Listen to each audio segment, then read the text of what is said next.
Peace, infinite waters, diving deep once again.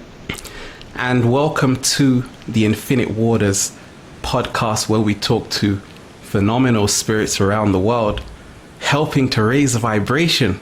And today we have the wonderful Teal Scott. Welcome. Thank you. Well, for the Infinite Waters family, for those that don't know who Teal Scott is known as the spiritual catalyst, writes and teaches publicly about spirituality, the meaning of life, and finding health and happiness.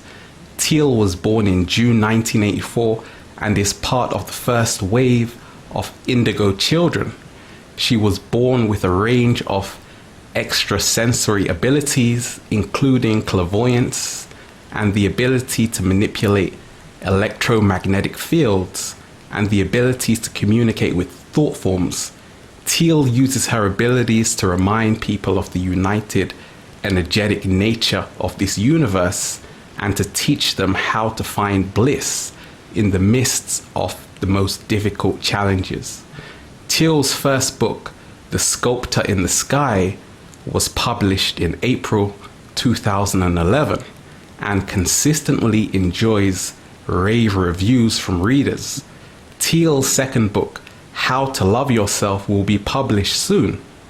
Teal is also an accompanied artist with a vast collection of colorful frequency paintings and jewelry available for sale from her website, thespiritualcatalyst.com. And for all those out there, go to her YouTube, The Spiritual Catalyst. Be blown away. Phenomenal information there. Information that will really touch your soul and it will help you dive deep.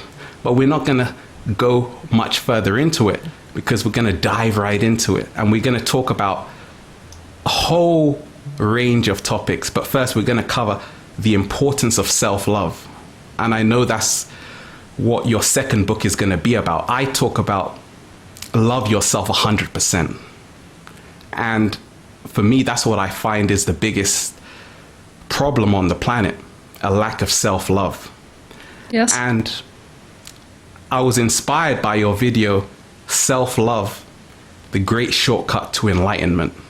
So before we start that though, how did your awakening come about? My awakening to which part? Well, just becoming aware of that you are an infinite being. Well, this is the kind of the funny part, is that when I came into this life, I came with that information, but I feel like it got obscured. I got so lost in the physical torture that I was experiencing that it ceased to matter. And it was very good, the physical dimension was very good at convincing me that potentially this information, universal information that I came in with, was a load of crap. Right. So I went way down deep into the shadow, basically, and when I came out of that was probably after I escaped and even after years of therapy, when I realized that what I really wanted to do here on the planet was to figure out how to live, not just cope, which is really what most people are doing. They're coping with life. They're not really thriving and surviving. And so that sent me on an absolute mission, basically, to try all kinds of things that would help me to figure out, A, whether this stuff I came in with, this primary information about the universe, was true. B, what is it that we're doing here? Because what are we doing? Yeah, I know. It doesn't work to go through the kind of stuff that many of us go through on this planet and to then be like, well, it happens for no reason. That wasn't really going to work for me. So I just started observing the world, and I started observing myself, and I started revisiting the things all my guides were saying, the things that I knew about the universe, and it sort of just unfolds itself like a flower, where it doesn't come for a few days. I'm thinking about this for a few weeks. I'm thinking about this, nothing serious is happening, but then it's like you sit down on that park bench and someone sits next to you who's homeless, and it's like the time stops, and you feel that feeling like we're sort of outside the matrix here, Right. And they say something, and it's not like they're speaking to you. It's like the universe is speaking to you through them. Every question you've asked is now answered through this venue, and it's this absolutely amazing feeling. And that was the first time, I think, when I realized that there was more at work here than I was willing to. You're doing a great job, and you're really getting the message out there. It's not easy. I do it, and it takes a lot of self-love to do it, because once you put yourself out there, that's it. There's all sorts of comments. Why is it important to love yourself? In my opinion, self-love is like the root from which everything grows.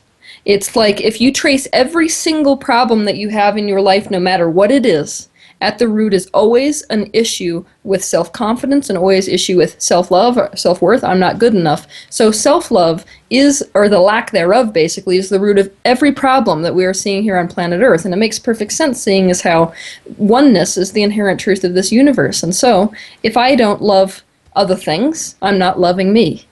So if I'm encountering this person who's making me feel like crap, I'm making myself feel like crap somehow. I'm just not aware of it. Right, because so many of us, we don't feel worthy. Oh, We want to love everyone else. Yep. We're running up and down for them. But when it comes to us, most of us, we don't even have 10 minutes for ourselves. that one, and that's even the struggle for love. This is the ironic part that I discovered. That obsessive struggle for finding, some way to love other people, or some way to give service to other people. What we really want in return for that service that we're continually providing is love from them. So if we would, and that's what I call kind of taking the hard way. So you're beating around the bush. You're not going straight for what you want, which is love, by giving it to yourself, by filling up your own cup. You're just doing everything you can to try to get it from outside, and you can't control that. It's totally out of your power. I can't control whether when I do something for somebody, they actually reciprocate with love. Right. So what's the difference between self-love and being a narcissist? And I think they're entirely the opposite thing. Right. Like the opposite. A narcissist looks at the world in terms of I never have enough, and they don't actually give themselves love. Self-absorbed focus is not self-love. Self-love is something where if you're focusing it towards yourself, it takes no time at all for your cup to be filled up, and then it's natural that it spills over to other people. The narcissist has a lack point of view relative to the world.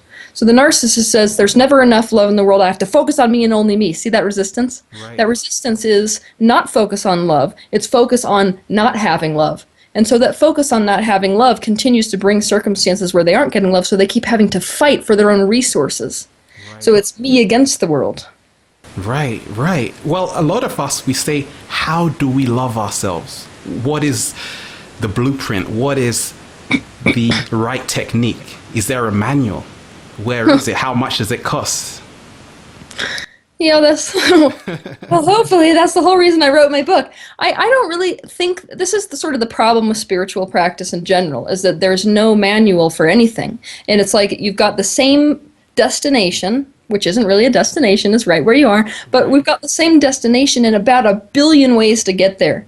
And so it's kind of one of these things where people have to trust that if they focus in a positive way, focus on what they want, that way will be provided to them. So this process to try, and then they try that process and they're a step further, and then another person's process to try, and that will get them, the next step farther. So, my book could just be one of these steps in this process. I actually offer a lot of ideas about how someone can go about loving themselves tangibly. Right. As far as I'm concerned, the number one most important decision to make if you really want to love yourself is that your happiness is the most important thing in your life. Nothing else can come second to that. Your emotional guidance system has to be heated 100%, meaning that if I'm working at this dead-end job and I don't feel good about it, I have to follow what feels good, otherwise I will be miserable for the rest of my life, and that is the opposite of self-loving. Right. Become the source of your own happiness.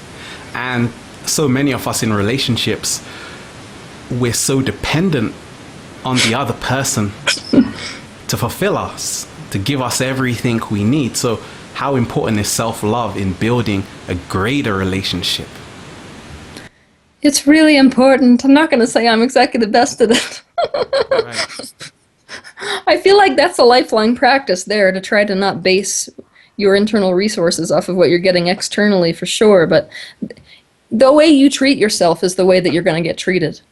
And it sounds kind of trite because every spiritual teacher since the beginning of time has said that, and it doesn't make it any easier, but it's still true. If I have any aspect of myself that I'm treating myself negatively, I will be a match to people who treat me negatively. So your key to figuring out how to live a harmonious life relative to other people is figuring out how to live a harmonious life relative to yourself. But this doesn't mean that people, of course, have to go and clean it all up and only then good things come to them, which is why I like to remind people that it's about these incremental steps. Though if you take one tiny step, one tiny different thought, that's all it takes to get into enough of a different vibration that your reality is going to be different. You're a match to different things. So I don't want people to get super overwhelmed thinking, oh my gosh, I have to completely love myself before I have any relationship that's satisfying at all. No, the message is improve one tiny thing, even as small as one thought in your mind, and you will be a match to different experiences in your relationships. That's fantastic, because that's what the world needs right now is self-love. A lot of us, we say love thy neighbor. And when we talk of humble people, a lot of us, I watched your video on saying no, how to say no, which is fantastic. And I suffer from that because I meet a lot of different people. Sometimes they ask, can you jump on board this project? And it sounds great, but what do we say right there and then?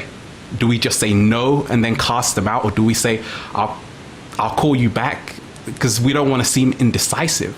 Yeah. So it was fantastic how you put it. And that also goes back into self-love, just that ability to say no and to see that, because I always say that there is no good or bad in the universe. There are only actions and consequences. Yes. So moving out of that duality, we free ourselves. Completely. Right. Right. And it's fantastic. It's fantastic just for people not to be afraid of hurting other people, because we really can't. Well, that's the difficult part right there. This is why that's so difficult. So we have people who basically don't want to hurt other people because they've been taught that people that hurt people are bad and people who are bad don't get love. So we think that we actually risk love by hurting other people. Right. But this is an issue. I mean, it's an issue even for me. I'm not going to lie. This is a major problem. I hate hurting people, but it's like we live in a reality where we are all meant to be each other's contrast. So really, all you could do is step outside and walk on top of the grass blades outside your door, and you'd be creating contrast for some being. Right. So what are you going to do? You literally couldn't avoid grass for the rest of your life. You know? Right, right. And who teaches us self-love? Because a lot of times we send children to schools. They're always taught to externalize their power. So is it the parent's job, or is it just the child's job to learn from the universe and everything around them? Because there is no manual. So everything is perfect, right? Everything is perfect, yes, but the desire within the universe is collecting so that the new parents which are being born on this planet are definitely much more conscious. So it is my firm belief that what we're going to be seeing is much more sensitive children that find it easier to stay in alignment, and children who don't as easily get pulled out of alignment, and thus they will come down to parents who want to culture things like self-love, who don't actually believe in the current education system, and we're going to see a giant overhaul. Right. I've listened to some of your other interviews, and you talk about your experience, which is inspirational, and just seeing your transformation, how you've reached millions of people out there. Is that due to self-love? It must be. It must be. And I've seen it in other people as well, and it's fantastic. Once you begin loving yourself, you unleash the power within, because no one is holding us back except ourselves. Oh, yeah. But it's an incremental thing, I've noticed. It's like, I don't really... See, sitting in my perspective right now, often on a day-to-day basis, this is normal Teal walking around her life, I often feel the disparity between where I want to be and where I am, which is common for anyone. And so I tend to take notice of the fact that I don't love myself in multiple ways still. But I've missed the fact that I've come so far vibrationally, which is why I said it must be due to self-love, because it's not immediately apparent until I look back on the way my life was. where I was, carving up my own skin with knives and putting myself in self-sabotaging situations, and my self-talk was terrible, and I realized that this is much better than where I was. But it's easy to lose track, and to really focus at what you're doing wrong, I think, which is how I fall into the trap of self-hate instead of self-love.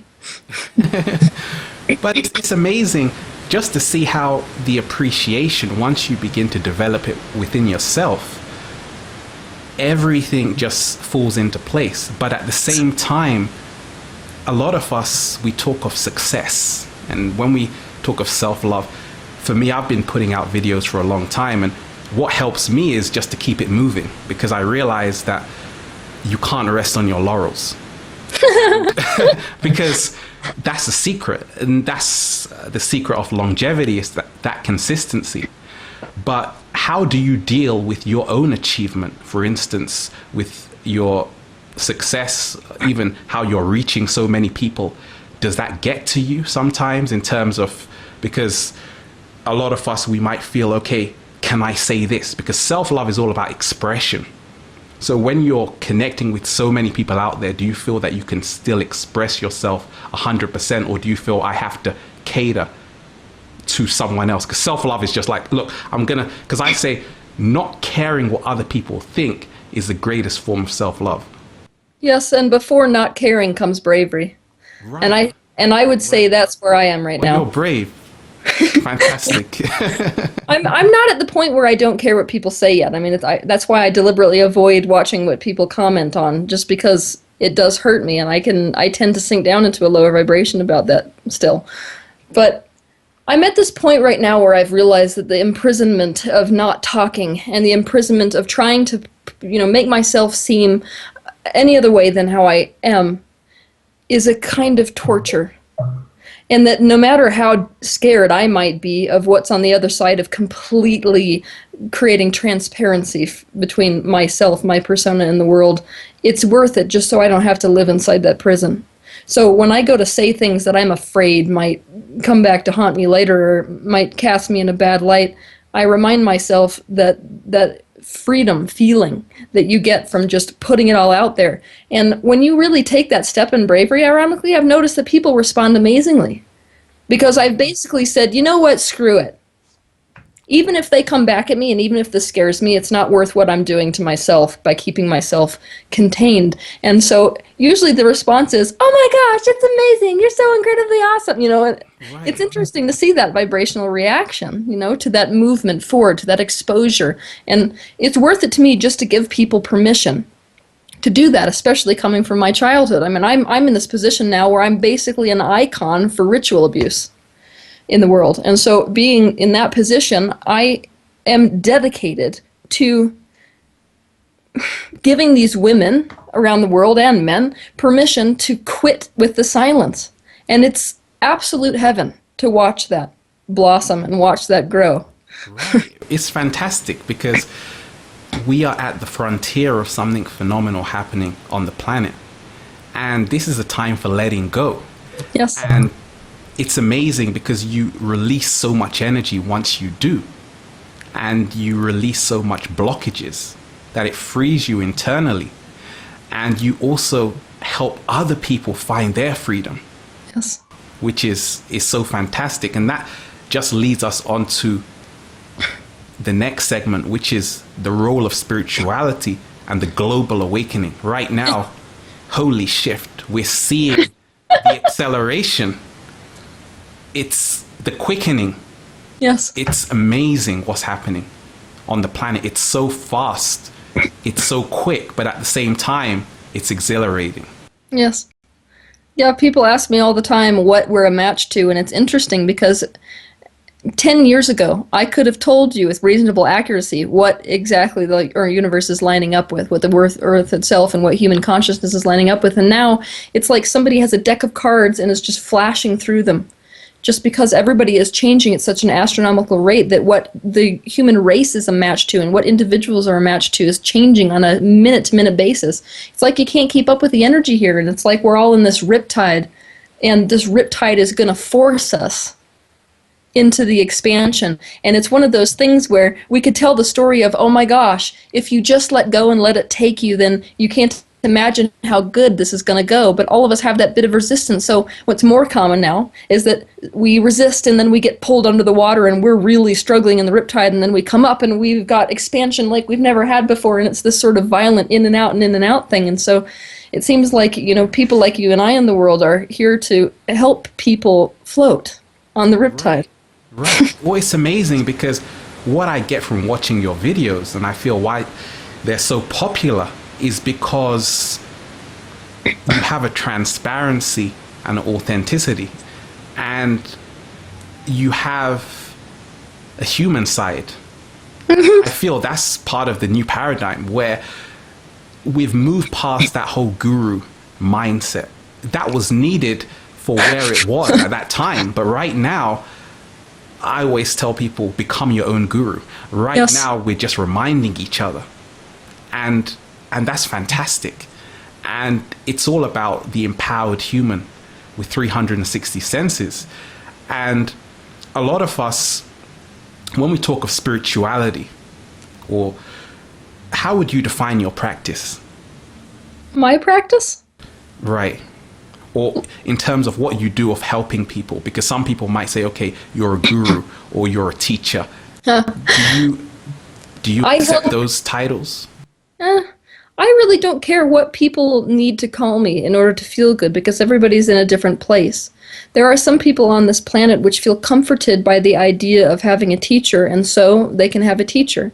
But vast majority of people are past that, and the people who need a guru now will move past that to the point where they're ready to step into their own power. And so the title is not so important as it is that I meet people wherever they are, which is why it frustrates people sometimes that when I speak to people, it may seem contradictory, but that's because I'm talking to people based on their current vibration, and everyone is in a different space.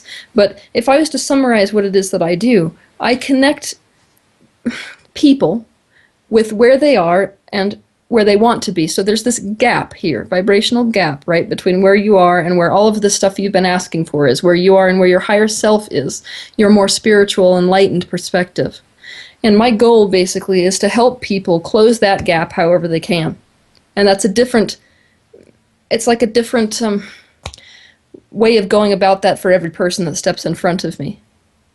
So when it comes to working with individuals, we work with them wherever they are. When it comes to me producing these videos, I say a bunch of information, hoping that anybody out there will take that one bit of information and use that to help themselves move from this vibrational space to a vibrational space which more closely matches the truth of who they are. Amazing.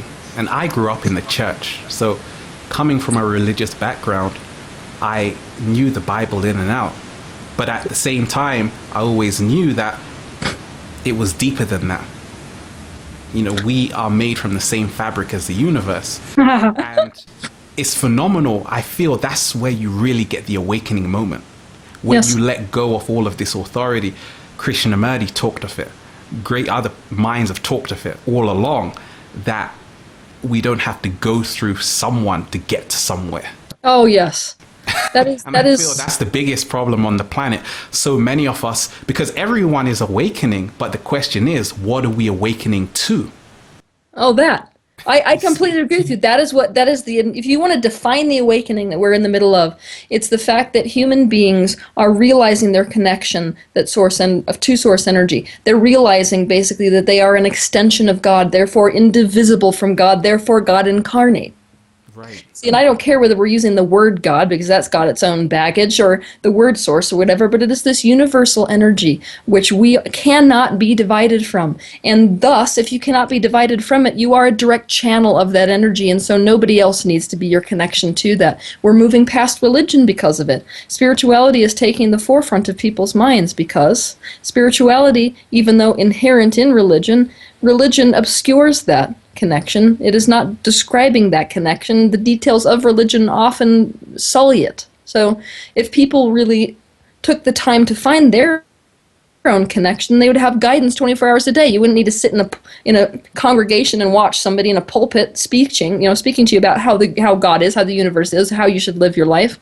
That's it defies the very reason we're here. Free will is an absolute of our existence. Right, right. And the biggest thing for me was just to see how the role of the divine feminine in many patriarchal religions has really been pushed in the back.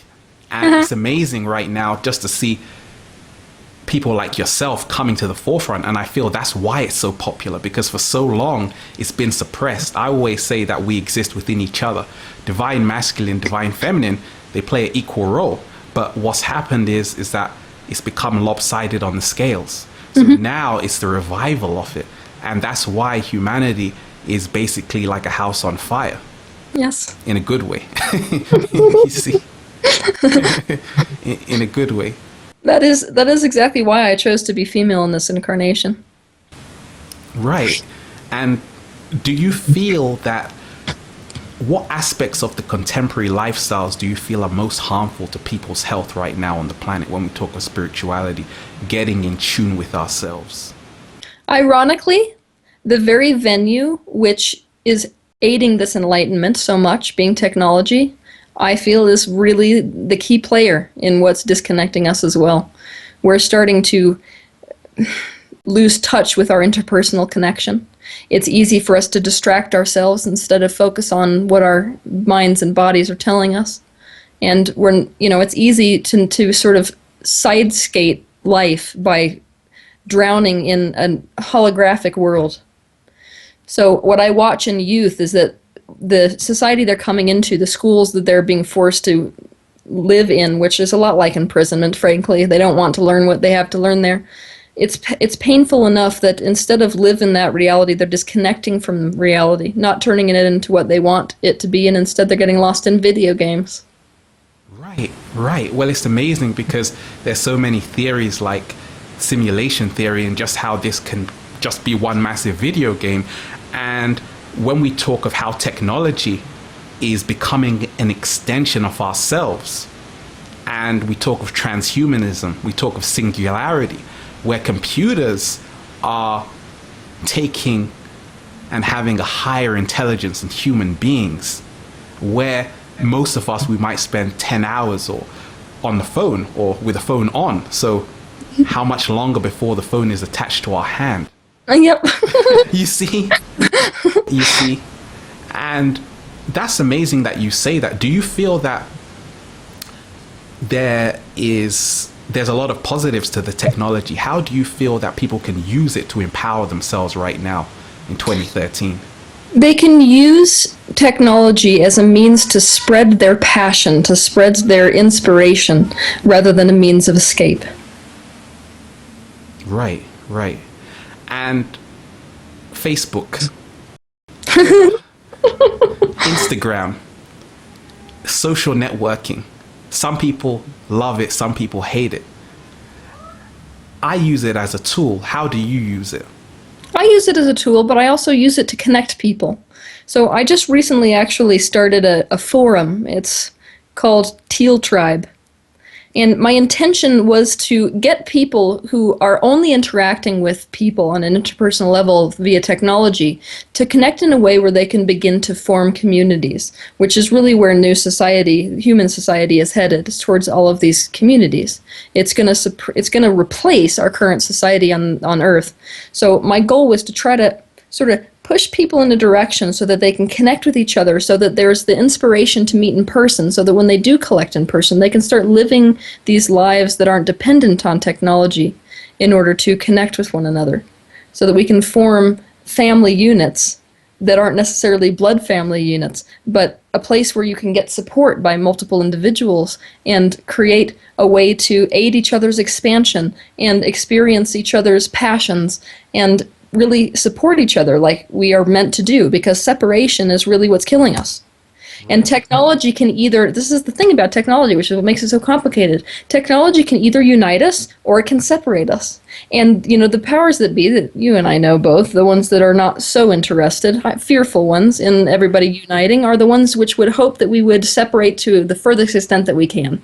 So we separate by countries, we separate by regions, we separate by neighborhoods, we separate by houses, and then we separate from our families into technology to the point where we're absolutely alone. That's their hope. So my hope is to sort of reverse the process, to use technology to connect people, to bring them together, to eradicate countries, races, religions, and get us to the point where we're interacting with each other as what we are. Yay, I'm with you, 100%. A lot of us, we might say, okay, in the last 20 years, we've had this boom in technology. Where is it all coming from? We've had so much technology all of a sudden out of the blue. Is this the signs of the times? Or is this done by design? Or is it just because there's a galactic shift happening? Where is this technology coming from? See, this is what everybody likes to ask this question, and I'm always like, oh, great, let's go dive off into science fiction, which really isn't science fiction. But what you'll find basically is after every major UFO interaction where there's a recorded crash, we have a technological increase. And then when humans learn how to use that technology, you see these huge booms. And now we're seeing this ginormous boom in technology as a result of human asking. We've been asking for this interconnectedness. We've been asking for a way to be free. We've been asking for a way to have our information shared and not suppressed. We love information. It's like candy to us humans. And so that universal asking, that huge amount of percolating desire within the universe is being answered through multiple venues, through intelligent people that are being born with these new inventions, through extraterrestrial races that are sharing this information with us. There's multiple different venues that this is coming to us, but the big story is that it's in response to universal asking. We have all been ready for information to come to a place where it is no longer suppressed, because that has been the story of human suffering throughout history. Now it's all in the open. The hidden is coming to light. There's nowhere to run or hide. It seems like the rate that humanity is expanding in this information age, it doesn't seem like it's going to stop anytime soon. And from what I'm aware of, the internet can't be controlled because it can't be governed, and it's here to stay. So it seems we're living in a whole new world as a consensus. Oh, this is something that I've never actually said this before, so this will be the first interview where I've ever told people this. But what's been interesting in my out-of-body experiences for the last 3 years is that I have seen that the technology that we have and this interface is not an aspect of the third dimension anymore. It is actually creating its own dimension. It's like a holographic dimension. And the internet is its own thing. Our technology is its own time-space reality. So when you enter this reality, it's really running itself at this point. So the influence that that particular dimension has on our third dimension is quite large. And Right. Yeah, it's been interesting to explore there. You know, it's a difficult place for me. I'm not going to lie, it's not my number one favorite But it's dimension. showing us there is no time and space, because Yes. we're talking right now, just in a split second, we're connected. Yes. And it's showing us that there are no boundaries at Yes. all. And Oh, the yes. ancients could communicate because the DNA is the biological internet. So Oh, yeah. before all of this technology, the greater question I love to ask is, can you live without the internet? You know, in terms of, because that's part of the transhumanism as well. It's like we're becoming this, but we're forgetting that the DNA, what happened when there were no mobile phones? You thought of someone and they just magically appeared out of the blue. Now we have to search for their number, or we have to search for their email, and sometimes we have a gift within us which is because we are the original technology. That's how I see it. Well, this is the thing, is humans forget that the information which they produce is an extension of themselves. So we don't understand who's controlling who. And this internet that we have created is its own consciousness. We could see it as its own being, literally, with its own free will. Right. And just in terms of beautiful, Doug. Oh, thank Yeah, lovely. Come on the bed and sit down and enjoy. Yeah, so when we talk of just disconnecting, when we talk of meditation, because some people say, what is meditation? How do we meditate? And for you, what keeps you balanced? What is your form of meditation? And what does it mean to you just to stay grounded, stay harmonized, stay in equilibrium and neutral? Oh my God. Yeah, I'm not admittedly the best at staying neutral. I'm like more kind of one of those passionate artists that flies off the handle, but ironically it's skiing for me. It's not disconnecting, and you'll find that some people actually react better to movement meditations. I'm one of those people where when I'm interacting with my body, I kind of drop into this space of perfect present moment awareness. So for me that's, going down a white slope or walking, barefoot in the trails behind my house. And I really like getting to places that don't have any electric buzz. Like when you're in a house, there's so many electrical wires running everywhere that you're kind of bombarded by this buzz, which is very hard for somebody who's extrasensory. So when I get out into the middle of the aspen forest and I'm walking around, there's this source of simplicity. It's like this silence, which pervades everything, and it reminds me that there's something so much bigger than my trivial life, like who commented on the videos that I did. Right. Yeah. Because it's all in the past anyway. What matters is what's taking place right now. And I've seen your amazing art, and it's inspirational to see, because for me, I always say that there is no separation between the creator and the creation. You see, or the art and the artist. So what people are drawing is an extension of themselves. So when we talk of the right brain hemisphere, which is the creative side of human beings, the fun side, the free side, what I've found is that this is the side which has been suppressed for so long, and we've been stuck in our left brain hemisphere, which is about logic. And for me, as I see it, it's about the integration of these two. Exactly. And once we become integrated, then we become superhuman. Yep. And when I see your art, I'm like, wow, this is amazing. And when I see your videos, I'm like, this is the perfect fusion. And where do you feel humanity is moving into a more integrated right and left brain hemisphere in terms of using logic and creativity? Yes, of course, because our logical brains serve a purpose in that they are a tool to understand our reality, a tool for learning. But the tool is running the person who's supposed to be wielding the tool at this point. And people really can't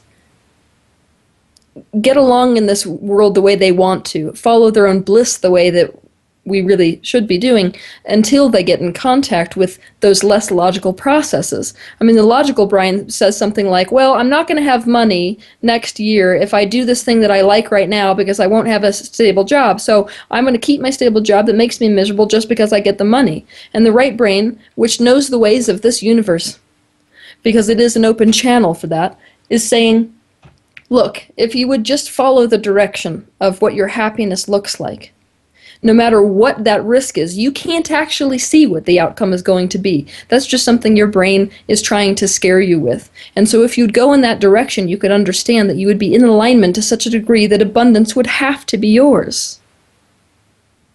I agree. It resonates with me. And when we talk of the global awakening and the role of spirituality, the difference between belief and knowing, for me, this is what is cutting it right now, where people are moving from belief into full knowing. They don't just have to read a book, because they're seeing that the greatest book lies within ourselves. And anyone else they're listening to, it's just like a mirror almost. And for so long we've been kept in faith and belief. And what's for you the difference between belief and knowing? Ironically, I have not talked a lot about that, which is why I'd like to hear your opinions on that, because... Right. Well, for me, I look at it like when people believe in something, it is almost like they are not there yet. I believe I can jump, but I don't know. It's almost a self-doubt. When you know something, it's like if you're playing a sport, you don't believe you can do this activity. You have to know it deep down in your bones. It's like an amazing tennis player or basketball player when they're shooting, and they have this knowing where they don't even have to think about belief, because belief for me is all about thinking. It's where we're caught up in the mind. Knowing is where we're caught up in the heart space, because I always say what the heart already knows, the brain can only dream about. So for me, belief is about the mind, knowing is about the heart. And for me, that's why I always feel that once you know, that's it. You don't, that's it. You know, that's it. You just know. Yes. Yeah, I love that. That description is quite beautiful. While I don't teach right now about knowing versus belief, because people are so stuck in belief, I tend to pay more attention to teaching people how to get outside their beliefs by questioning them. Because I think that knowing doesn't have to be worked at. Knowing is more like an experience which occurs organically within you, and it is more integral to who you are than your thinking process. And so if you could just get outside your thinking process enough by questioning every single belief that you have that doesn't serve you, then you will inevitably encounter knowing. You will inevitably encounter the basic truth. Yes, belief systems. And, yes. And definitely, because we live in the world we're thinking of. And let's talk about the New Age movement, and because right now on the planet there seems to be a wave of awakening. A lot of people are love and light, but what I always think is, what about the darkness? What about the shadow? Because it's only in the night that you see the stars, and for me, what I found on my journey, I had to go through the dark night of the soul, and once you go through that dark night, you become illuminated. And for me, it seems that sometimes a lot of us, we just want this bliss, which is fantastic. But a lot of the times I feel that in the darkness is where you really become empowered. Yes. Well, obviously, my number one ability is shadow work. So yeah, I believe that 100%. And I've seen that the spiritual circles, especially in the New Age movement, have really tried to steer clear of anything that might feel scary, anything that might feel negative in this whole aspect of reality. And instead, they try to run in the opposite direction towards these high enlightened states and what they think that is, without realizing that exactly what you said. You will not find that light unless you understand darkness. And you cannot find that light when you are resisting the darkness, especially, because whenever you're running away from something, it will chase you down. Just give it time. Right. Well, I feel it's an empty feeling. A lot of us, we don't want to feel that existential void, the feeling of nothingness. And sometimes that's how the darkness might feel. It can feel like that void, yes, where it seems like the whole world has come to an end. Yes. It seems like we've come to the end of the road. But what a lot of people don't see is that within the darkness is where the treasure is. That's where it's buried. Yes. Which has so been the case. Right. It's been the case in my life. Those things that I'm trying to run away from, and I hate that feeling, if I go straight towards the feeling, what comes out of that is those high enlightened states, is those, the internal knowing, is those experiences like I was explaining on the park bench, where the universe sort of breaks through the shadow and there is a light that's found down there, a byproduct of this, contrast. For example, people could say, recently, I just did a blog about this today, ironically. We're always a vibrational match, as you know. But I did this blog about how I keep running into people who are really frustrated when they find out that I struggle anymore with my childhood, And it's a bit difficult to hear, because I understand that without that experience, when I was down there in the depths, really, in hell, suicidal, was when I came to all of my organic knowing experiences about oneness, which is ultimately, it's the most amazing happiness, and I wish I could explain this to people. When you feel like there is no separation between you and the rest of the universe, it is a kind of belonging which most of us don't have access to in our day-to-day lives. It is so beautiful that the tears were just streaming down my face. Just that feeling of the fact that the grass blade is the same as my finger, is the same as the pen on the table, and we're all in this experience together. That experience was the byproduct of me diving into the darkness, diving into the torture. Diving deep. Right. Right. It's It's like, fantastic. so this is what it's like. I like what that you say diving deep, because it's like when you go there willingly and when you embrace it willingly, it cannot hurt you. It's a martial arts concept even. And see, martial artists just understand the way the universe works, which is that if you go towards anything with an aspect of resistance, it can hurt you back. But if you go at something with your arms wide open, there's nowhere to hurt you. And so there's no point in the universe hitting you back with anything. So you walk towards the darkness with that attitude, and it will transform you in a beautiful way. It's not going to rip you to shreds. Right. You'll basically go down in that deep well, and then the bottom will open up, and you'll drop out of the bottom of it, and suddenly you're in the sky again, in light. Well, because a lot of us, everyone has a different interpretation of what is God and who is God. And I feel this is where there's so much confusion. Who is the devil? That's evil. That's good. What I've found is that everything is just energy and everything is just polarity. Everything is just frequency in a nutshell. And when I realized that heaven and hell is just a state of mind, God and the devil are just, angels and demons are just archetypes of ourself. Then Yes. it's like once you're not afraid of the devil, then that's it. You start flying because you realize it's just part of your imagination. As an artist, you know that once you're drawing, you can create anything you want. And it's amazing because so much of humanity, they say the one who tells a story rules the world. We're still operating on our storyline through these concepts such as the devil, that's evil, that's good. And it's amazing because when I'm watching your videos, it just is so clear that you've transcended that whole paradigm of God and the devil, this apocalyptic battle going on. Keeps going on, right? It doesn't end. Seems like it, yes. Right. Well, it keeps going as long as it serves a purpose. Right. You know, we keep the devil essentially alive in ourselves by separating ourselves from each other, by focusing towards ourselves and others with an aspect of hate, and we will line up with exactly what the outcome of that is until it breaks us open. Right.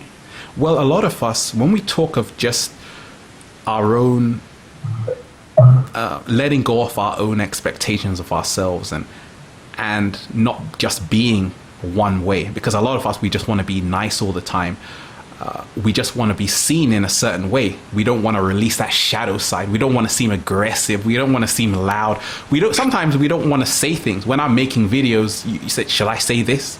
So what I've found is that a lot of us on the planet as a collective, we are drawn to that shadow side.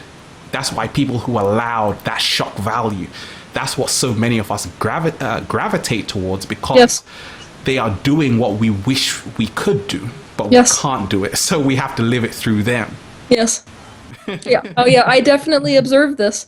I like to play that role, ironically, because it is a kind of freedom. And eventually people will learn, because they'll be brought to that crossroads moment where they have to step into the role of letting themselves express in that way. But until then, living through somebody else doing that is still better than living in a kind of imprisonment. And so if those of us who are in the public eye can allow ourselves to be that transparent and to allow our shadow sides out, we will be giving all sorts of people across the world the permission to do the same. Right. When we talk of the global awakening, we see what's happening all around the planet in terms of wars, all kinds of shootings going on. When we talk of the solution for humanity, because that's what I'm getting when I'm looking at the global awakening, a lot of people are saying, okay, what can we do? What do you feel is a solution for humanity? Or do you feel it's an individual process each and every one has to take? I feel that if there is war in the world, there is war in yourself. If you're even a match to turning on the news and seeing any image that reflects war, there is still war within your being. And so there is no other answer than to eradicate war within yourself, than to eradicate hatred within yourself if you are matched to even seeing it. The same goes for me. And so I think the practice always begins with the self. And you will find eventually that you will have an inspiration, and that inspiration may lead you to do something which affects other people in this reality, but it is still just an extension of the internal quest to heal oneself. Excellently put. So let's move on to personal empowerment. And this is where we say we are creating our own reality. And this is what I found on my journey, which is empowering. You let go of this blame, this is what keeps us back, where we are always feeling like a victim. How are we creating our own reality? How? How? With every single thought we think. Because a thought is a frequency, and this reality which you are living in is a frequency-based reality, meaning that everything that is only what it is based on the frequency it holds, and thoughts are things. And so when you hold a thought, your emotion reflects that thought. It tells you exactly what vibration you hold, and your external reality must match that vibration of that thought and emotion exactly.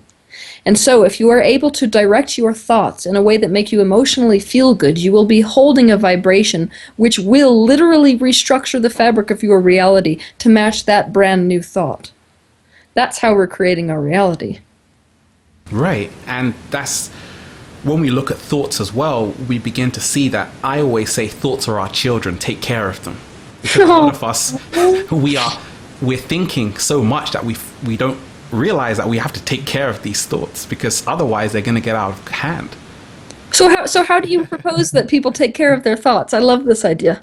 Well, because I say every thought you have, you're giving birth. Yes. On a different realm. So that therefore it's your child. Yes. So what happens is when people have a thought, I always say there are no negative or positive thoughts. It's just a thought.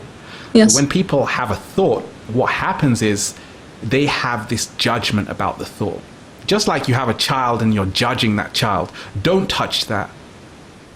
So you're not actually tuning into the experience, letting it flow without judgment. Yes. Just like if a child does something without telling them off, just let them do what they want because that's their authentic expression. We're saying, don't do that, don't do that.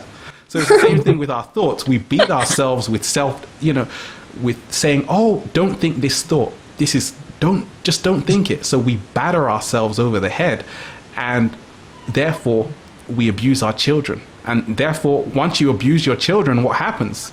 They end up turning on you, in essence, you see. So that's how I see it. That is the most beautiful spiritual teaching I have heard in the last 3 years. Oh, thanks. Thanks. Well, let's talk of the importance of taking responsibility and not seeing yourself as a victim, because from your experience, which was very inspirational, we won't go into all of it, but seeing how you were able to rise from it, what role did taking personal responsibility play in it? Everything. It was absolutely everything. Because at least if you're a victim, people will take care of you. At least if you're a victim, you can get people to love you. And I realized, basically, that that role was not serving me at all. It was keeping me dependent on other people. It was keeping me in a kind of prison.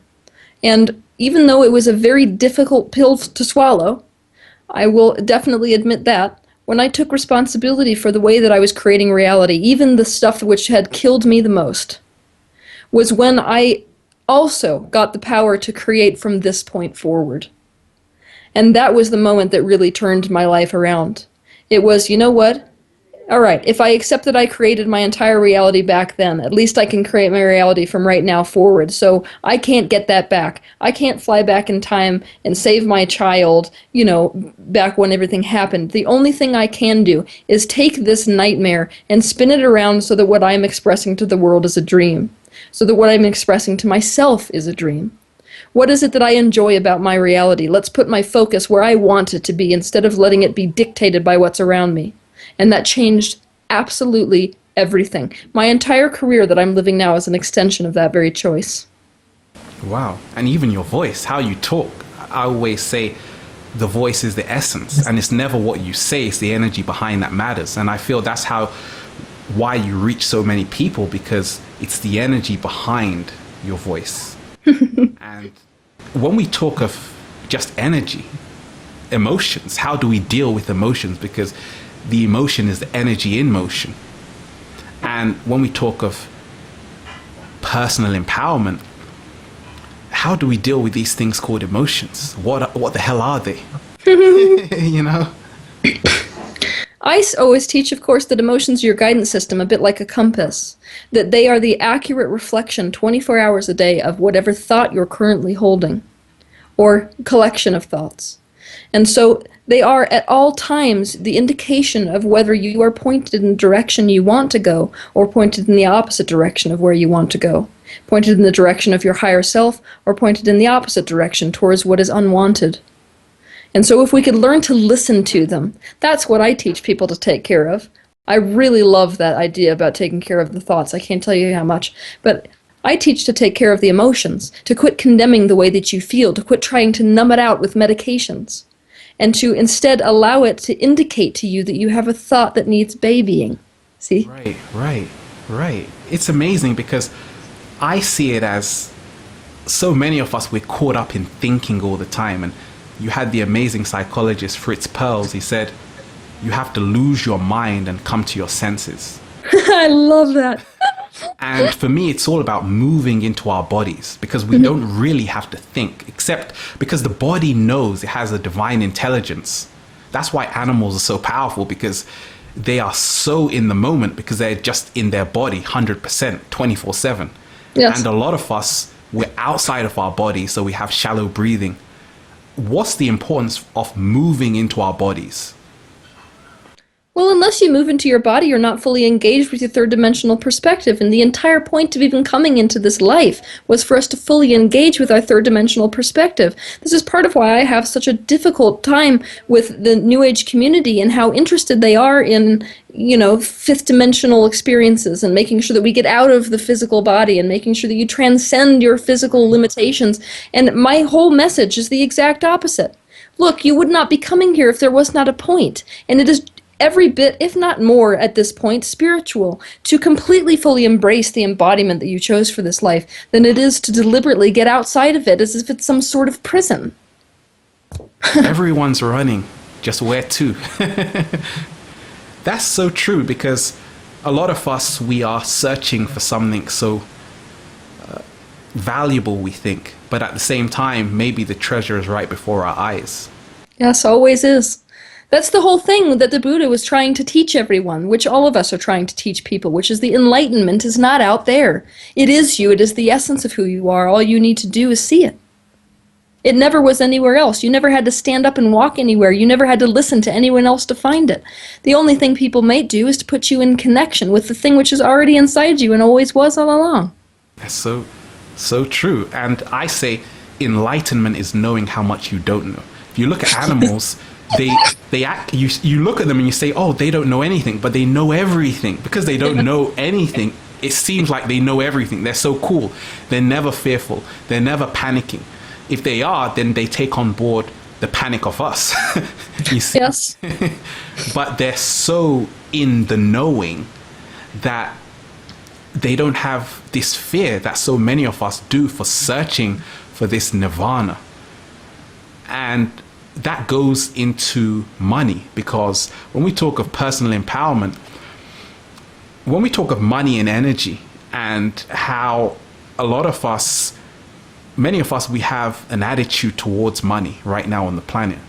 And as I see, the new paradigm is all about where people are creating their own businesses. It's happening all right now.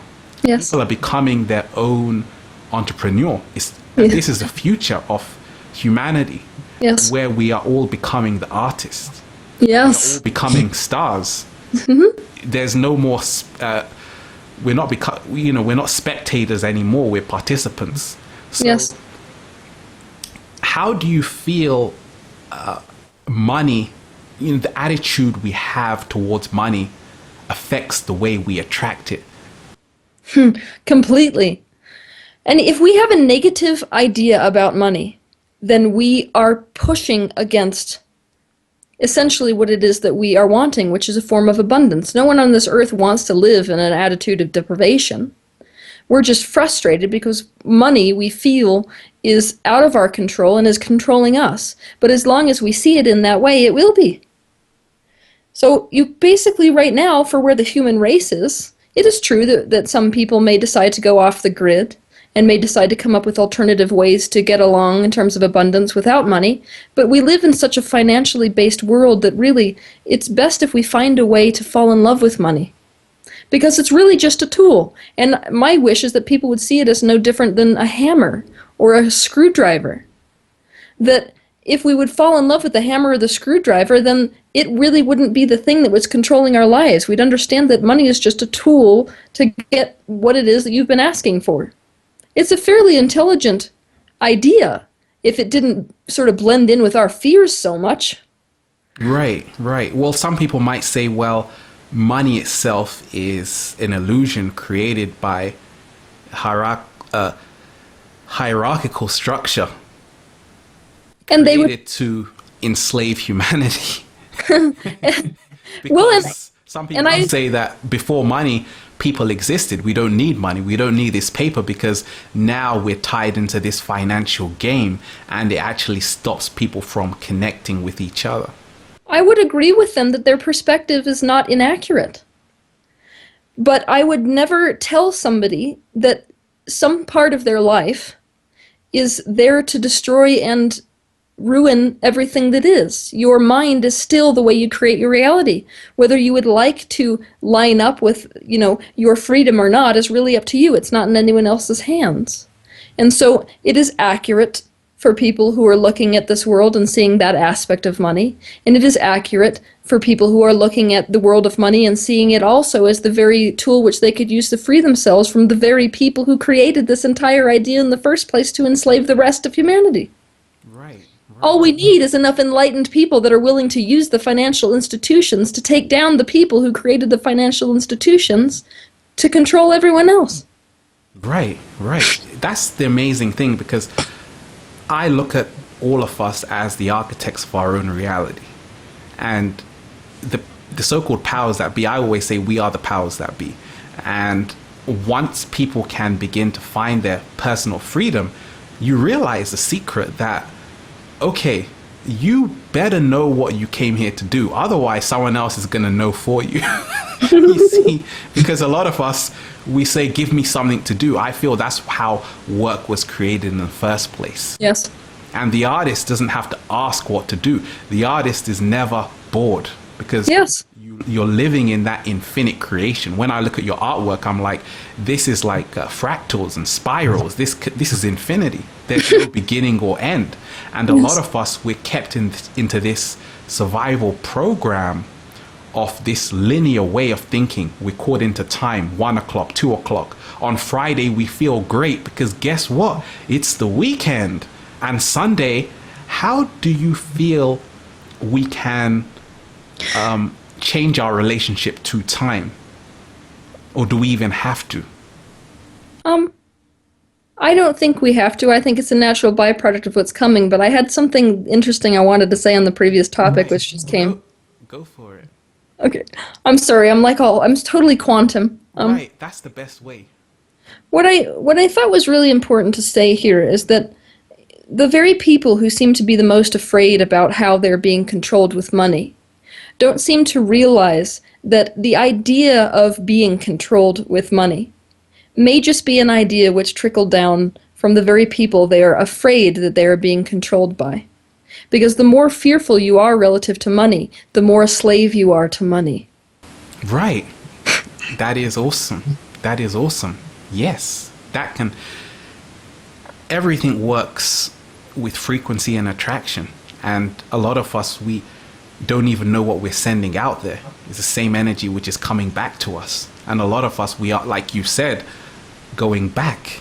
We are creating this war within ourselves because as soon as you close your door, you don't know what's going on out there because there is no out there.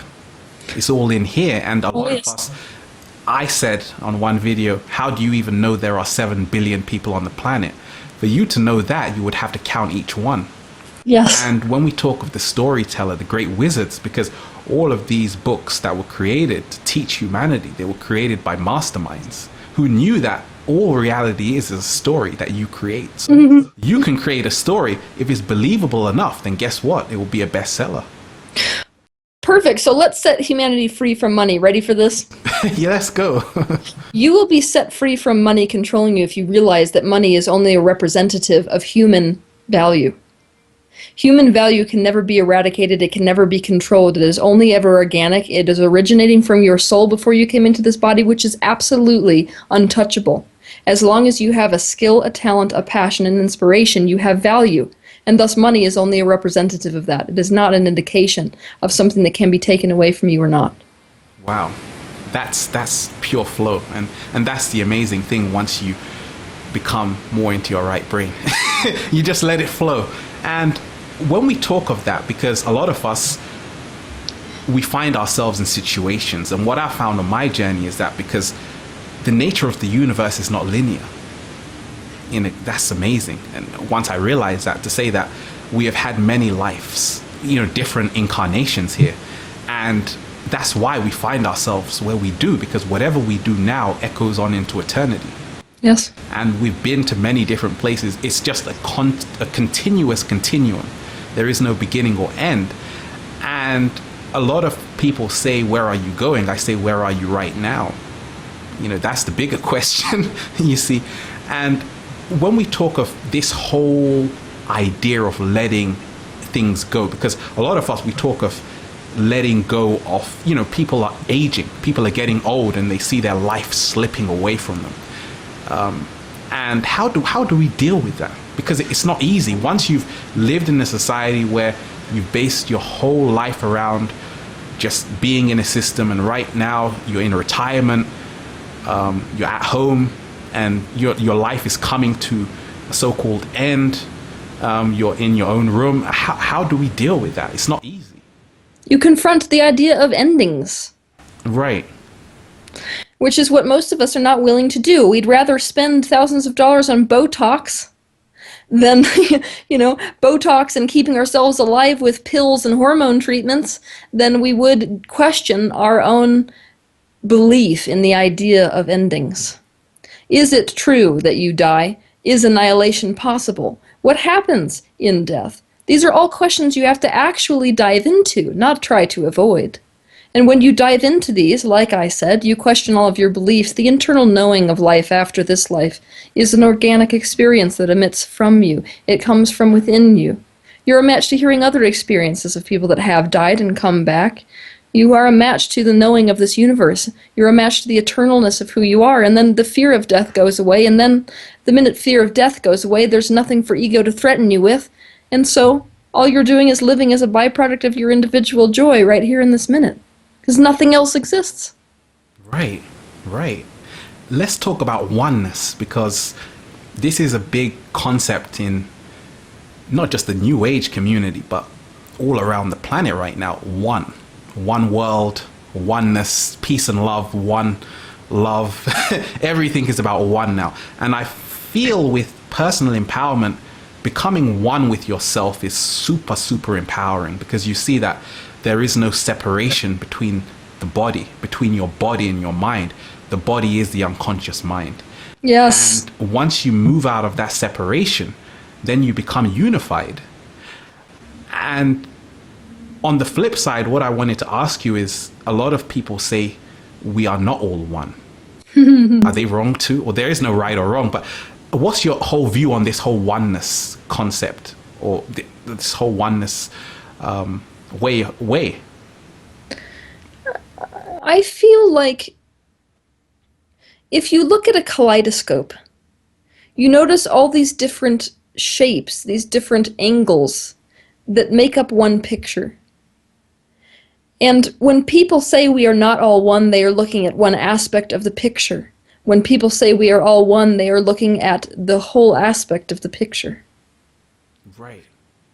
So, in my opinion, it is the most important thing to be talking about. It is the basic truth of our universe. Right. And it is really a key to our happiness here. Because separation is the very basis of suffering. The fact that I think that I can be separate from my neighbor is what allows me to shoot him.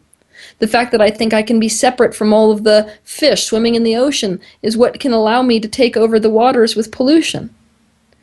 What allows me to create the kind of suffering which always comes back to haunt me is my idea that it is even possible to do something which does not affect all that is.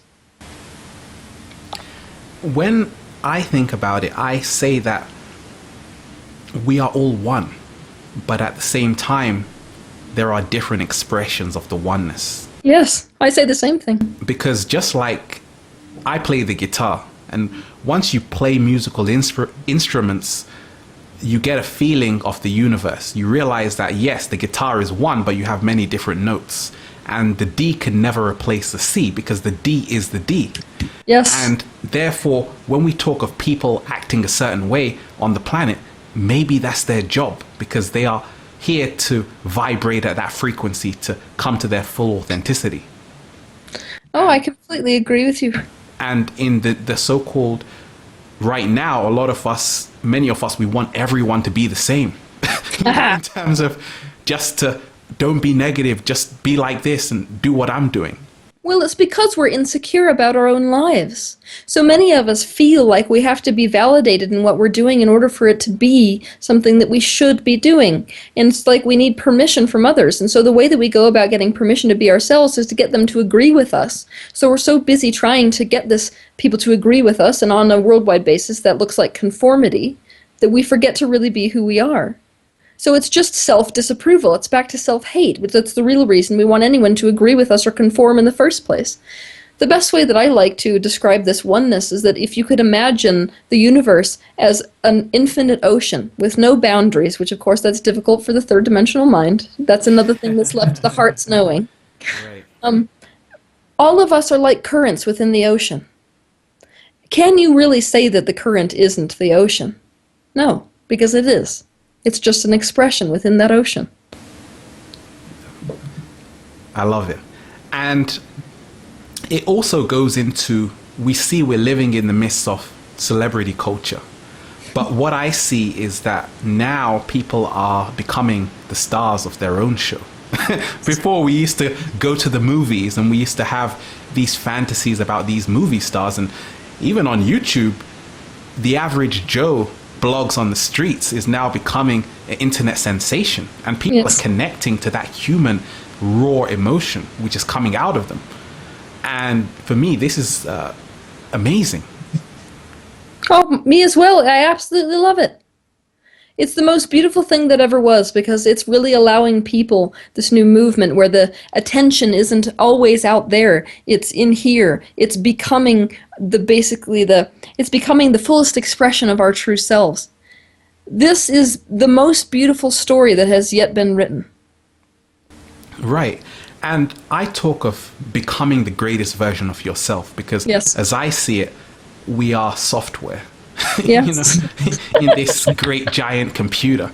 And look at Windows. You're getting updates every time. It's the same Windows, but you need that constant update. And that's why I talk of becoming the greatest version of yourself, because you can always improve. Just like if you are playing an instrument, there's always more, because infinity itself is infinite. Yes. It's absolutely wonderful. You're constantly being amended. And the minute that becomes okay, the minute you're not looking for this perfected version of yourself, the minute the perfection becomes the amendments to your very being, is the minute that you live a happy life that is constantly anticipatory and excited for what's to come, while very much so appreciating where your being currently is. I watched your video, Psychic Vampires, and it reminded me of my video, How to Stop Absorbing Other People's Energy. And it's amazing because what you talked about resonated with me. Just to see that a lot of the time when we talk of psychic vampires, it's our own energy. It's all us. At the end of the day, we are the power plant powering everything in our reality. Yes. And a lot of people might ask, how do I just protect myself in these times? Because not just from internet trolls, but on a deeper level, just from interacting with the everyday person. Someone might say something hurtful to me. How do we deal with this? Someone may not respond in the way I desire. How do I respond to this? You know, how do we deal with that? I don't believe in protection. Because when you are even harboring the idea of needing to be protected, you are simultaneously including in your reality the idea that there is something you need to be protected against. And so what I would say is the way to protect yourself, which is really not about protecting yourself, it's about creating the reality you wish to create, which would feel safe if you had your way to choose about it. It would look like having the bravery to focus only on what feels good to you individually, and trusting that if you continue to do that and continue to walk towards things with open arms, your shadow aspects included, that you would very quickly, like a buoy in water, you would raise your frequency to a degree where you could not be a match to anyone coming into your experience and being a psychic vampire, taking your energy, harming you or anyone else. And it's very difficult in this world, especially given that most of us are watching media. It's very difficult to direct your attention away from things which would cause you to feel powerless and to feel sad and to feel like you cannot have control over your reality. But really, the only way to be a match to experiences that are pleasurable to you is to take your attention off of those things and place them instead on something which makes you feel empowered. Place them instead on something which makes your being feel as if it is really in control of its own reality. Right. And we're seeing this whole synchronicity happen on the planet. We're just connecting with people we feel we've known for eons. Yes. Once you start meeting your reflection, other versions of yourself out there, you just get that inner confirmation that goodness gracious, we're definitely in the quickening, in Yes. this massive awakening. Oh, I love it. It's like we're all at this massive family reunion, but we all have amnesia, and so we come back together and are like, "Ah, you're so familiar to me." Right. Because many of us, we see how humanity has been in a deep sleep, and now we are that caterpillar coming out of that cocoon. The butterfly is there, is flying away, and that's why it's so powerful. It's very light. But people might say, how do we stop ourselves from falling asleep again? Because the universe works in cycles, so nothing is ever permanent. Just as Snakes and Ladders shows us that karmic game, just as you are so-called ascending, moving higher, you can also go back right down where you came from. I don't actually teach much about that because I enjoy reconnecting people with the trust in their own desires and their own beings. And so if it is our desire to get to these high states, then the fear that we're going to fall back down is nothing but resistance. So we have to look at that fear in and of itself, and then you'll get to a point where it doesn't really even matter because you have so much trust in yourself to ride those waves, those cycles, and to enjoy them. Right. That it no longer becomes about the torture of, being down here in the shadow or being asleep and the amazing freedom of being awake. It's about the fact that one is not possible with the other, and so we cannot condemn being asleep without simultaneously condemning being awake. Right. And the greater relationships, when we talk of this whole synchronicity happening, what I've seen on my journey is that we are all entering a massive open relationship. Because when we talk of just relationships in general, many of us, we say, till death do us part. And a lot of us, we're seeing the divorce rate skyrocket on the planet because a lot of people are saying, wait a minute, do I really want to be with this person? Because you might see someone who is a better vibrational match. Yes. Myself included. Right. Well, when we talk of just the whole, how do you feel relationships are changing in the new paradigm? Oh, astronomically. We are allowing, without knowing it, we're allowing our vibration to dictate who we're a match to, instead of continuing to say, despite how miserable I am, the most important thing is to tie myself to this person and till the ends of the earth.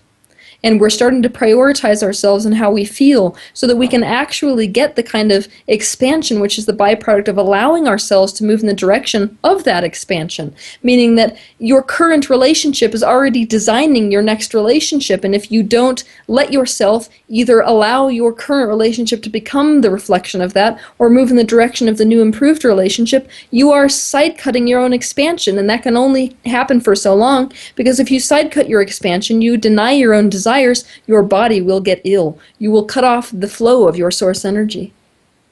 Right, right. And talking of illness, a lot of us, we're becoming more aware of what we eat. I always say, you're not only what you eat, you are what you feed all your senses.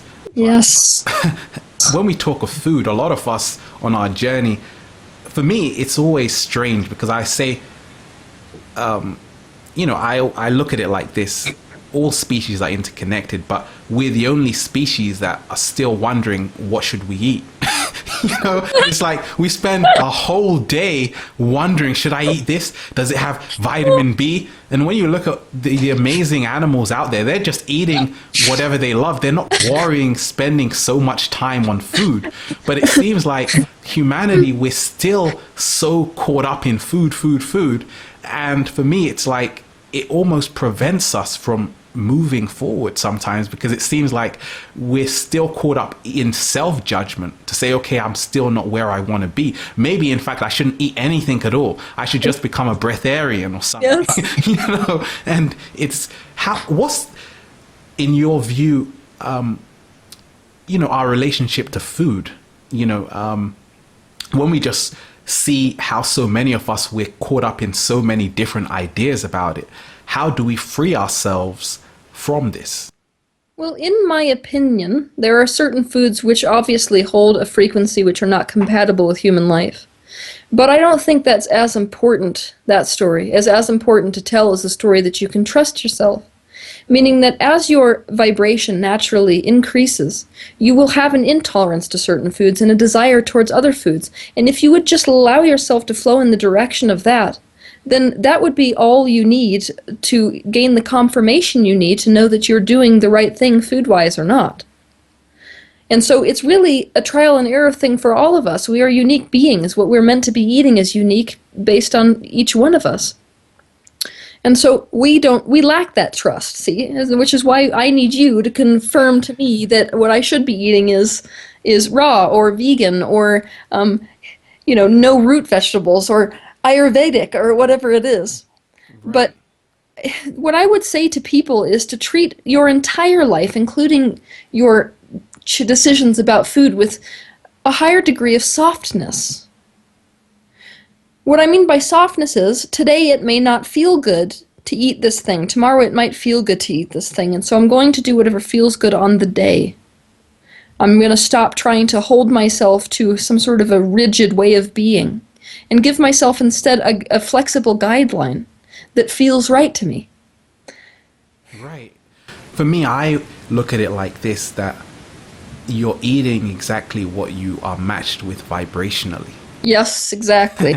And for me, what was empowering on my journey was just once I stopped eating animals, because I said, am I even emotionally ready to kill this animal? I couldn't do it.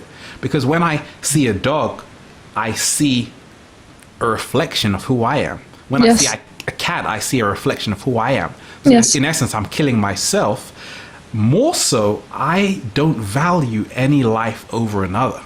Yes. For me, a cow is no different from a dog in terms, because it's the same energy, you see. So anytime you want to kill an animal, guess what it does? It is in resistance. It wants to run away. No life form on the planet is going to willingly give itself up to you on a plate and says, yeah, just kill me. That's why if you watch films like Earthlings, it takes so long, because they don't want to, and as human beings, I feel that once you come to that awareness, then you just see the beauty in animals. The last thing you want to do is eat them, because you can learn so much from them. Oh, yes, and this new consciousness is definitely stepping humanity into this direction. Eventually, our race will not be one that eats mammal flesh. It also, these new beings that are being born on the planet are going to have an absolute intolerance to it. You can go ahead and try to feed your crystal child meat all you want. Watch them spit it across the room. Right. Well, let's talk of the emerging consciousness on the planet and this new awareness, the crystals. The indigos came before that, but these children who are incarnating right now, they're here to do some serious work because they're coming in, they're living in a whole new world. They're coming in with so much information, and they're going to blow everything we think we know out of the water. Yes. Because this is the paradigm they are in right now, which Yes. is the infinite paradigm. You want to send someone an email in a blink of an eye. You want to connect with someone, you can do it. And this is their world right now. Yes. Oh, it's wonderful. It is. But how do you feel? Because a lot of people ask me, they're going through school, and what's happening is that they're getting a clash of information.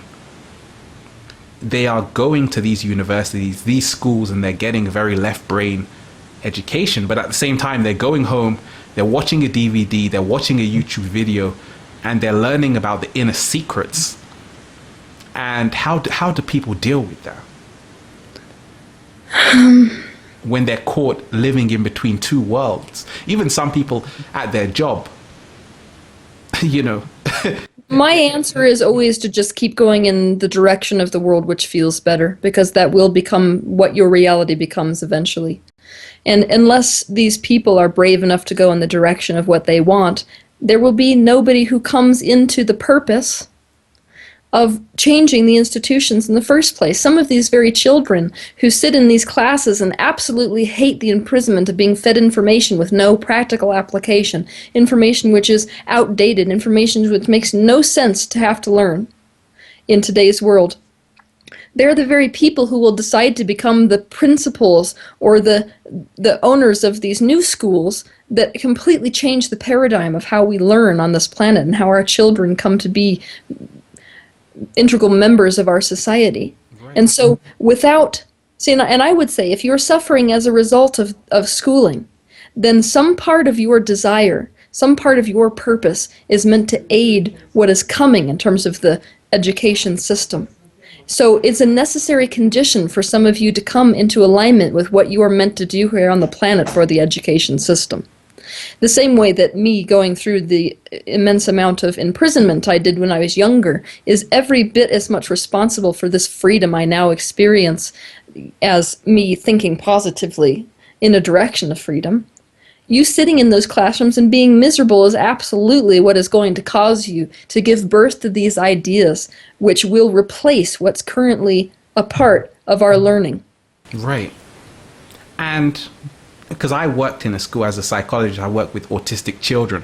Oh. What I found is that, being in there for years, they have an incredible way of showing you the infinite nature of the universe, because they're just not linear. They're in their own world. Some people might call them egocentric, but they're so in love with what they're doing, they lose focus of everything outside of themselves. And I was like, gosh, maybe that's what I should be doing. They're so in tune with the present moment that it's mind-boggling just to say that maybe the consensus, we have the real problem, because we're all about conformity. That's what I was thinking when I was there. Well, then you're the perceptive one. Right. Because that's exactly what they came here to teach, and we continue to try to cram them into our society, and so they spread poop on the walls, and they throw fits, and they will not focus on what you want them to focus on, and they start smacking themselves. I'm sure you've seen some of their fits. Right, definitely. That is what happens. They give them medication and Ritalin, and it's just amazing what goes on. Oh yeah, when the real lesson was, guess what, everyone? All of you are supposed to be living like this, where you care more about your own internal guidance system. You care more about what fills you up with inspiration than you care about what anyone else wants you to do. And until we're ready to listen to that message, we will suffer.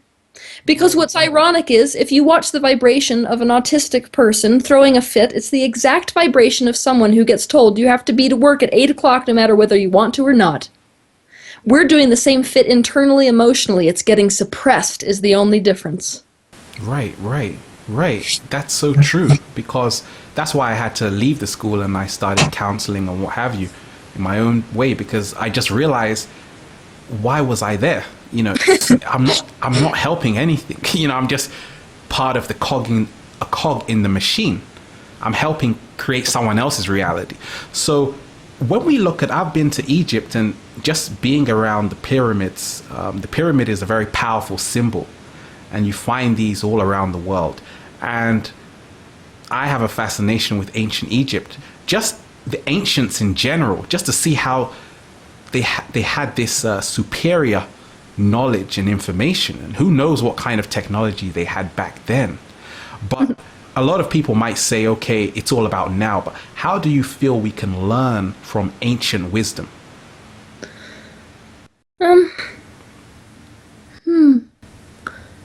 I think you can learn from just about anything. So, Right. I do think that many of us in history have had a way of life which is much more connected to the spiritual realms, much more connected to the truth of who we are, much more connected to divine purpose, much more connected in general. And so, for some, I can see how looking at information based on the ancient information that has been shared to this planet would help in that reconnection. Right, because for me, I say that everyone who has ever existed is alive right now, and there is no past or future, there is only right now. So we are the ancients. Everyone is just right here, right now. You know, they've come back for another part of the show, you know, just in a different body. Yeah, and that's exactly what I've seen. See, we came in this ancient world, and many things were not so in alignment, and many things were much more in alignment. And what was much more in alignment back then was our connection to source energy. This is before the uprising of religion, of course. So we're talking way back when. Religion came in and basically threw us into the dark ages, if you want to say it that way. But it was an elective thing to choose to separate ourselves to the furthest extent we could from source energy so as to understand source energy. We had to become as separate as we could to understand oneness in the first place. And so you watch humanity that's very much in alignment with its own source essence sort of say, you know, this is not disconnected enough. We do not have enough of an understanding of what we are unless we become more disconnected. And so religions happen, and so atheists happen, so science happens. Right. We become involved in the molecular physical world, and then now suddenly we have this full circle desire to come back into alignment. And so many of us are definitely seeing this uprising again of the ancient information which once was. We're seeing the fact that connection which the ancients did feel is very much useful to our current lives. So I would always say that the next generation and the next information that's coming is always going to be better than the last. Right. Because one thing I found is that many of us on the planet have a lot of illnesses which are not necessary. And for me, it's a lifestyle thing. And the ancients were more in tune with nature. They were in nature as opposed to in this building, which is square. So they were in the natural geometry of the curves of nature. Yes, they were, but why is this so incredibly important, what we're living right now? Because back then, even though they were more in tune, they didn't know what that even meant, to be more. That's so true. And you don't know what you've got until it's gone. And you have to learn to know the value of it. Which we're doing. Right, we are. Make your life your art. And I see from your videos you have this great artistic expression. How can art help change the world? Oh my goodness. Art is every bit as much communication as our verbal languages, even more so, because we are such visual beings as humans. And so if you create art which brings people to awareness, which brings people in the direction of whatever it is that your vision for this earth is, then you are, in essence, teaching humanity. You're teaching humanity on a visual level. Right, because we respond to pictures, and a picture is worth 1,000 words. And maybe that's why so many of us, we're caught up in appearances, perhaps.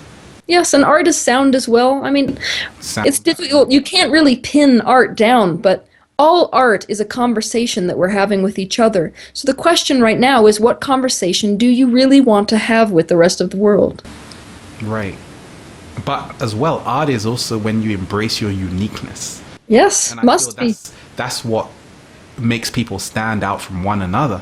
Yes. And it's just amazing, because what I see you're doing is you're inspiring other people to become the greatest versions of themselves, so they can create their own art. So it won't be what you're doing, because a lot of times we get caught up in competition. We get caught up in survival, which is about, okay, you've done it this way, let me imitate that so I can do it exactly how you're doing it. That's not art, because that's just a cheap imitation, right? Yes, and ironically, once we become able to express our own art in the world, once we become the reflection of our highest aspect, then if you put these pictures all together, it will form a picture of what we really are. It will form a picture of just how beautiful Source is. Source will be knowing its own beauty through our own individual expressions of our highest self through art. Right. And we talk of inspiration. Where do you get your inspiration from? Because Everywhere. everywhere. I can't avoid it.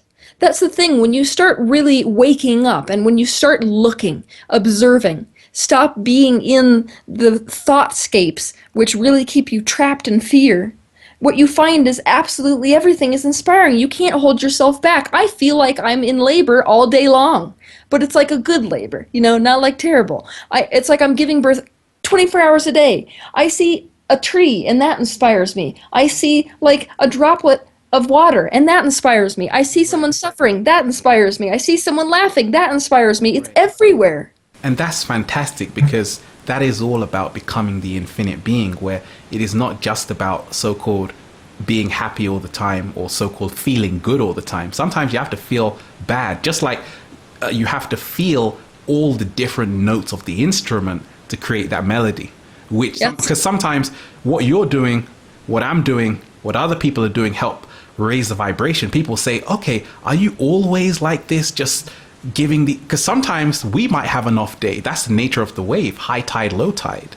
Yes. So when people can see we are a human, we are energy, and energy is dynamic. It's never just high all the time. Sometimes it dips low and it might get angry. It's just an expression, right? Yes. Oh, yes, and I think that we will all do better when we're all willing to show that side to each other instead of pretending that we're all in a high enlightened state 24 hours a day. Fantastic. Well, what I've done, because that was all of it, and I just have quick questions where I just ask a question and you just say whatever comes into your mind, but you can expound on it, but it's just just a quick question. Okay. So 3 words to describe life. Multifaceted. I'm trying to go stream of consciousness, okay? Okay. Multifaceted, eternal, always expanding. The beach or the desert? Scary, trapping. Oh my gosh, okay, so we've got scary, we've got trapping, we've got exploratory. Who knows? Okay. Oh, the beach or the desert? I meant which one? Do you like going to the beach or the desert? Which one would you prefer? Oh, okay. I thought I was supposed to stream of consciousness relate to that. That's cute. All right, beach or the desert? Ugh. Desert. Desert, okay. The only thing you need in life is... My pen. Okay. Relationships get better when... Relationships get better when... Am I supposed to not be thinking at all? Sometimes I'm having an issue with this. Relationships get better when you start to see them as a reflection of your current vibrations and not as something the universe is doing to you. The most inspiring person in your life is? My son. Okay. Fear disappears when? We're willing to love fear. Happiness is? A matter of focus. Being free is all about? Knowing you're free, which is more than I can say for what most people, think on this planet. We are free. It's an absolute of our existence. Whether we have recognized it or not is always a matter of our focus. Humanity is heading to a place where? We all have harmony, and that's what our current collective desire is, and thus our society becomes a reflection of that collective desire. Wow, that's it. That's the quick questions over and done with. And, well, just thank you so much for taking time out of your busy schedule just to dive deep with Infinite Waters. But let us know of the upcoming events. I know you're going to be in London in November, so people here in London, Teal Scott is going to be in the house, so come and see the Spiritual Catalyst. Yes, I love that name, by the way, because it just, I love that catalyst. You're making things happen quickly. You're creating reactions. That's great. What does that mean for you, by the way? It means that when I enter a situation, people's lives can't stay the same. So some people, when I walk in the room, will become uncomfortable because I will throw them towards their shadow aspect. Even my very being is going to do that. Other people, my very presence is going to throw them more in connection with who they really are, and so they will feel quite peaceful at home and harmonious with me. I just, by saying catalyst, I mean that it is my intention and my purpose to make it so that whenever people interact with my energy or my information, they are thrown in the direction of their own expansion. Extraordinary. And please let us know of the upcoming events. All right, so what are the upcoming events? I'm going to London, as we said. That's going to be in November. I'm going to be doing a bunch of online workshops also throughout the year. And we'll do other workshops here in the U.S. where I'm located, and I'm sure all over the world. We've got all kinds of them scheduled already. I don't actually control my own schedule because I don't enjoy it, so I have somebody that does that for me. I also just started a blog recently where people can talk about transparency. People are going to be seeing what's going on in my life specifically, so it's not just about my teachings. It's about me sharing my own experience with the world. I'm going to have recipes on there. Show? Yeah, it's basically like that. I want to do a reality TV show. Oh, I'm doing Shadow House too. I have so much stuff going. Shadow House is actually the opportunity to tune in. It's on live stream and watch how shadow work happens in the moment. So if somebody in my communal house has an argument, we flip on the cameras and we use these processes to show people how to take these negative interactions and turn them into something which allows for the next phase in our relationships.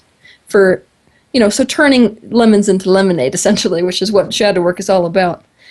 So those are the major things that I'm doing. I also just started, like I mentioned earlier, what do you call those things? A forum, yeah. A forum where people can get on there and communicate with each other. I want it to be an online community, of course, that eventually becomes a physical community or multiple physical communities for people, and that's tealtribe.com. So anything that I am doing, I'm going to update on my website, www.thespiritualcatalyst.com.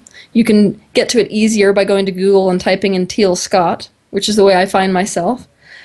And I also will post those things on Facebook, so if anybody wants to follow me, you can go there.